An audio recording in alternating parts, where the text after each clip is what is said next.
যায়, ডাইকা যখন বুকে নিয়ে এই কথা বলে মারা যায়, মুহাম্মদ কুল্লু হাইয়িন মাইয়িতুন, প্রত্যেক জীবিতকে মরতে হবে, কুল্লু জাদিদিন বাল, প্রত্যেক নতুনকে পুরান হইতে হবে।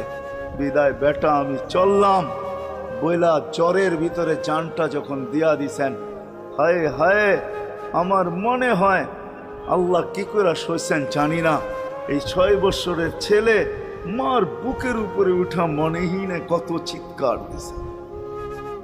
ওইখানে গেলে এরকমই দৃশ্য ভাসে, মনে হয় যে ছেলেটা চিৎকার দিতেছিল আম্মা আম্মা, বাবাও নাই তুও নাই, একটা ভাইও নাই একটা বোনও নাই, কোথায় চলে গেল? 6 বছর বয়সের থেকে আবু তালেব, 6 বছর 6 মাস বয়সের থেকে 6 বছর 6 মাস বয়সের সময় দাদা মারা যায়। আবু তালেব 50 বছর 6 মাস 10 দিন, যেদিন আল্লাহ রসুলের বয়স 44 বছর 10 দিন বাতিজাকে সিনায় রাইখা পাচ্ছেন, সিনায় রাইখা। ভালোবাসা এতটুকু দিয়েছেন দুনিয়ার কেউ দিতে পারবে না। আমার বিশ্বাস, আমার মন বলে রবের পরে যদি কেউ মুহাম্মদুর রাসূলুল্লাহকে ভালোবাসা থাকে, তাহলে আবু তালেব ব্যতীত দ্বিতীয় কোনো ব্যক্তি আমি পাই না। আমার বিবেক বলে, আমার বুদ্ধি বলে, আমার ইতিহাসের পাতা বলে আবু তালেবের চেয়ে বেশি ভালো কেউ বাসতেন। আপনারা আবু তালেবকে চিনেন না? মক্কায় যার উপরে আঙ্গুল উঠানের কোনো ব্যক্তি ছিল না। মক্কা ভূখণ্ডে, আরব ভূখণ্ডে, মক্কা তো দূরের কথা, আরব ভূখণ্ডে কেউ যার উপরে আঙ্গুল উঠানের ক্ষমতা ছিল না। খারাপ দৃষ্টিতে যদি আঙ্গুল উঠাইতো তো পাঞ্জার থেকে সাথে সাথে পৃথক হয়ে যেত। এরকম ব্যক্তিত্বের মালিক। 4 বৎসর বাতিজার ভালোবাসায় পাতা চাবাইছে, অবরুদ্ধ জীবন কাটাইছে। ওলামাকে জিজ্ঞাসা করে, অবরুদ্ধ জীবন।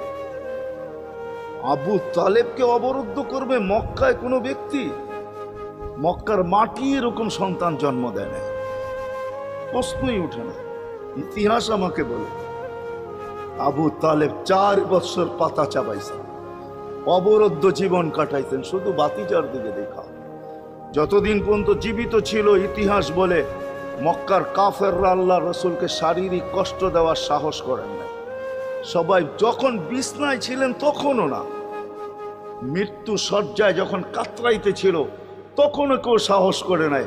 বলছে এই শরীরে যতক্ষণ পর্যন্ত রূহ আছে, যদি বাতিজাকে শারীরিক কষ্ট দেয়, চাই সেটা একটা পাথরের কণা হোক, আবু তালেব জীবিত হইয়া উঠবে আর পাথর মারবে না আমাদের গায়ে। জিজ্ঞাসা করবে এটা কোন পাহাড়ের, ওই পাহাড় উঠায় নিয়ে আস, মার ওর মাথায়, আমার বাতিজার গায়ে পাথরের কণা। এতটুকু ব্যক্তিত্ব, 4 বৎসর পাথরের পাতা যায়। ভালোবাসা যদি শুধু ভালোবাসাই থাকে, তাহলে আবু তালেবের চেয়ে কেউ ভালোবাসা দেখাইতে পারে না দুনিয়া। হয় এই জন্যই তো আল্লাহ রসুল, যার ইশারা পাইলে ভাগ্য খোলে, ইশারা পাইলে, অথচ যার ঘুম 6 বছর 6 মাস বয়সের বাচ্চা, যে মাকে হারায় ফেলছে, বাবাকে হারায় ফেলছে, না একটা ভাই ছিল, না একটা বোন ছিল, না আপনজন ছিল, দুজাহানের বাদশাহ যিনি, যাকে তৈরি না করলে আল্লাহ কিছুই করতেন। আল্লাহ আদম আলাইহিস সালামকে বলছিলেন লাউলাহু লামা খালাকতুকা ইয়া আদম, আদম ইনি না হইলে তোমার অস্তিত্ব হতো না। তোমার অস্তিত্ব কেন, কিছুই হতো না। কোরআন তো আমাকে বুঝায় ওয়ামা আরসালনাকা ইল্লা রাহমাতাল লিল আলামিন। এই আয়াত আমাকে বুঝায় আল্লাহর রসুলের রহমতের কোষ্টি পাথরে মনে হয় আরশও তৈরি হয়েছে, কুরসিও তৈরি হয়েছে, এর ছোঁয়ায় তৈরি হয়েছে।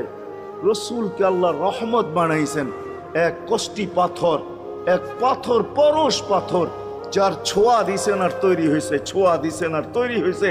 তৈরি যখন সব শেষ, তখন আল্লাহ ঘোষণা দিছেন ওমা আরসালনাকা ইল্লা রাহমাতাল লিল আলামিন। সমগ্র জগতের জন্য আপনি রহমত। ওই মুহাম্মদুর রাসূলুল্লাহর ইঙ্গিত পাইলে ভাগ্য খুলতো, ইঙ্গিত। আবু তালেবের বুকে তো আল্লাহ রসুলের রাত্র কাটছে। ইতিহাস আমাকে বলে, আমার বিবেক বলে, আমার বুদ্ধি বলে, আমার বিদ্যা বলে।